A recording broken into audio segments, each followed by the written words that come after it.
And he does another one on the left side that Steve Kerr almost passes out. Watch Steve Kerr. Yeah. Watch Steve Kerr. He can't believe it. And then Steph does not chat. The whole point was to get Anthony Davis in ISO so you can attack him. The paint is open.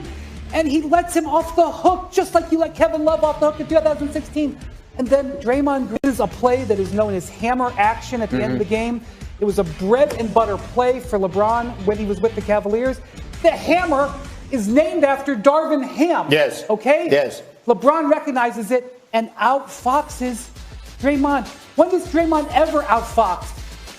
Even Steve Kerr not calling a timeout when he had one, when they got stuck, and Steph Curry falling on the ground, just throwing the ball behind his head when he had a timeout. Is this the Golden State Warriors, the four-time champions? What are they doing? I mean, the Lakers and Lonnie Walker was great, but I couldn't believe them fumbling this away. So it's in Warriors, game of the night, game of the series so far by far. Steph Curry needs one to even this matter up. Third quarter, he was doing what he could. Legs. To do that right there, an incredible late find in traffic behind the back. A nice finish by DiVincenzo, by the way, going to the other side. Steph had a triple-double, Warriors by 7. Walker, they got a closer look. He's got nowhere to go, flat on his back. They had a timeout remaining. They will take that one back with them to San Francisco. Steph scores 31, but the Warriors are on the brink. Lakers win it 104-101. Steph, how about those final shots? Obviously knowing he's 7 foot and got, crazy, reach. So you just want to create a little bit of separation. First one, nice little step back. It was in and out. It felt good.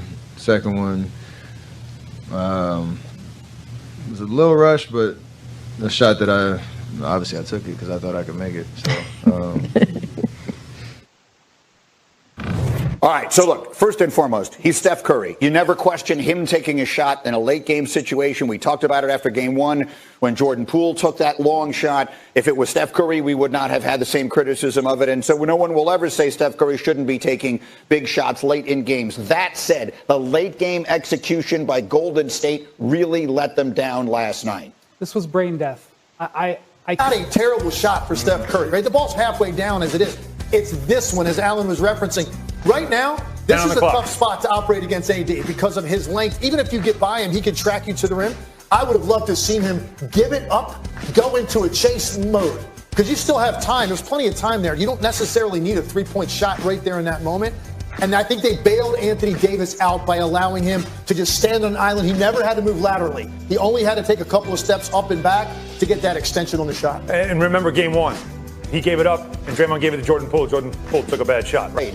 In any he didn't play at all in the fourth quarter. There's been zero proof of his playing since he had 0 points last night. But let's not sidetrack ourselves. Listen, I agree with everything that you're saying. That said, the Lakers are an elite defensive team. If there's one thing that we have learned in this, ever since they made those trades before the trade deadline, they are a suffocating defensive team. The Lakers are not a Cinderella. Yeah. Okay? We said, why did we come on this show for weeks at the end of the season going, I know they're in 12th, but they're formidable. I know they're in 9th, but they're formidable, because they were. This is no 7 seed. They defend. They can push the pace very well. Maybe not as good as the Warriors, but they push the pace very well. And they've got a deep roster that has a lot of different options on it. Look, we see Darvin Ham. It's the Kevin Love, by the way, in that one-on-one play, because it's as if Steph decided, I'm just going to take the easy way out instead of making it a little bit harder. But that's the whole point, is that the Lakers were making it harder. And that switch there for LeBron, I mean, that's just elite level IQ when it comes to reading a play, seeing it, by the way, back to the ball the whole time. Still knew what was going on just by watching the action on the weak side. Jump pass, mistake, obviously. Steph, that shot just missed. But as you mentioned, Wendy, those two Clay shots were really like, are you trying to do something? Is this the hero ball that Steve Kerr was talking about in one of the timeouts? See, here's the pass here. The jump pass. The action wasn't there. He's anticipating the play happening. It never did. He had to throw it to somebody, so he tried to get it to Wiggins. And then again, we go back to the Laker defense, I thought, though, was fantastic, led by Anthony Davis and LeBron James. See, this is like, how far out is that shot? What's on the shot clock when he takes it? And then this one, and you're so right. I saw Kerr do the same thing. Look at Steph Curry as well. Like, everybody's reaction, Draymond's reaction, like all of them just have that same reaction of why? Why are we taking that? And then last but not least is that second Steph Curry shot is the one that I felt like there was 19 left in the game. Yeah. He didn't need to take that one. That was the rushed one that makes you wonder, Did the Warriors get rattled late in this game because of the Laker defense? Did it look that way to you? They didn't play with poise, for sure. But I think also in that situation, if he could do that all over again, they had a lot of success getting switches with Curry and Anthony Davis in the first half of the game.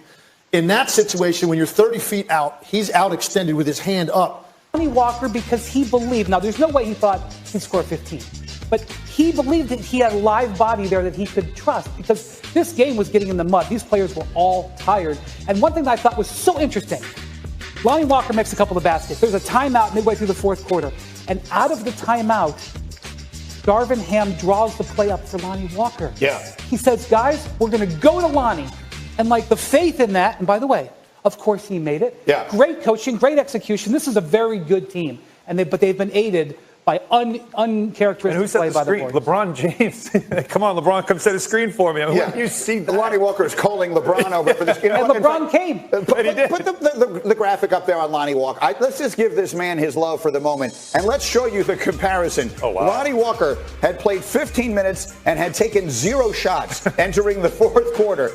In the fourth quarter last night, he was sick. Since Kobe Bryant did it exactly 26 years ago to the day, May 8th of 1997. It took something that hasn't happened in over a quarter of a century. Yeah. Okay. And if you're Steve Kerr, overall defensively, you had to feel pretty good about what you were able to accomplish. I don't agree with all those switches letting Curry play on LeBron. I think that's something they're going to have to revisit. But for the most part, you're thinking, we've done a good enough job to be in this game and potentially win the game. You get a double-digit lead, and now where's this unaccounted offense going to come from for the Lakers? Lonnie Walker the fourth. Not only does he come in, like I said, it's one thing to come in that situation. He was sitting there all night and say, listen, we need you to go guard this guy for 6 minutes or handle the ball. Yeah. We need right now, point guards in foul trouble. Can you come in and make shots off the dribble in the biggest game of the year? A pivotal game. Be the offense. And I don't think he hit the rim on any of those shots. But Legs, remember, it's Lonnie Walker the fourth, not the first, second, or third. So it only matters when he plays in the fourth. And that's when it really came up big. Austin Reeves, did he do enough? The depth that we didn't know that they had, that they built because of the trade deadline. And then the trust factor in all their players and the ability for Darvin Ham. The stretch. Klay Thompson took 2 horrible shots. Horrible shots down the stretch of this game. Steph Curry right back to 2000.